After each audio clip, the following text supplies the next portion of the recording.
નમસ્કાર દર્શક મિત્રો, ગુજરાત ડિવિઝન ન્યૂઝમાં આપનું હાર્દિક સ્વાગત છે।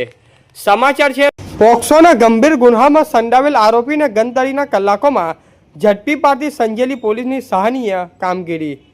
દાહોદ જિલ્લાના પોલીસ અધિક્ષક શ્રી રવિરાજસિંહ જાડેજા સાહેબના સ્પષ્ટ નિર્દેશ અનુસાર જિલ્લાભરમાં શરીર સંબંધિત ગંભીર ગુન્હામાં સંડોવાયેલા આરોપીને ઝડપથી પકડી કાયદેસરની કાર્યવાહી કરવા માટે પોલીસ તંત્રને સક્રિય બનવામાં આવ્યું છે।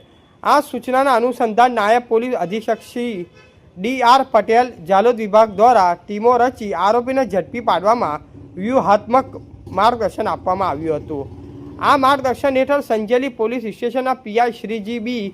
પરમાર દ્વારા પોક્સો અધિનિયમ હેઠળ દાખલ થયેલ ગંભીર ગુન્હાની તપાસ માટે અલગ અલગ ટીમો બનાવવામાં આવી। ફરિયાદ મુજબ આરોપીને ભોગ બનનારને કામના બહાને ઘરે લઈ જવાનું કહ્યું, ડુંગર વિસ્તારમાં લઈ જઈ દુષ્કર્મ આચર્યું હતું। ઘટનાની ગંભીરતાને ધ્યાને લઈ સંજેલી પોલીસે તાત્કાલિક તપાસ શરૂ કરી અમૂલ ઇન્ટેલિજન્સ સોર્સના આધારે મહત્વની માહિતી મેળવી। પરિણામે પોક્સોના ગુન્હામાં આરોપી સુભાષભાઈ રમેશભાઈ જાતે સંગાડા, ઉંમર 24 વર્ષ, રહે પિછોડા નાર ફર્યું, તાલુકો સંજેલી, જિલ્લો દાહોદને ગણતરી કલાકોમાં ઝડપી પાડી હસ્તગત કરવામાં આવ્યું। આરોપી સામે ધોરણસર કાયદેસર કાર્યવાહી હાથ ધરવામાં આવી છે।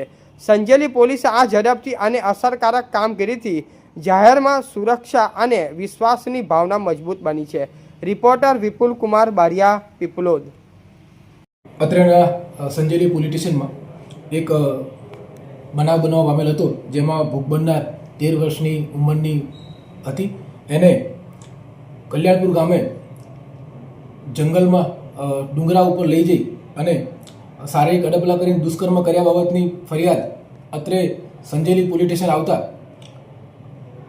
માનનીય પોલીસ અધિક્ષક શ્રી રવિરાજસિંહ જાડેજા સાહેબ તથા જાલોદ ડીવાયએસપી શ્રી ડી.આર. પટેલ સાહેબની સૂચનાઓ હેઠળ અત્રેના પોલીસ સ્ટેશન ખાતે અમે વિવિધ ટીમો બનાવી અને હ્યુમન ઇન્ટેલિજન્સની મદદથી ગણતરીના કલાકોમાં આરોપીને હસ્તગત કરી અને ધરપકડની કાર્યવાહી કરેલ છે અને આગળની તપાસ ચાલુ છે।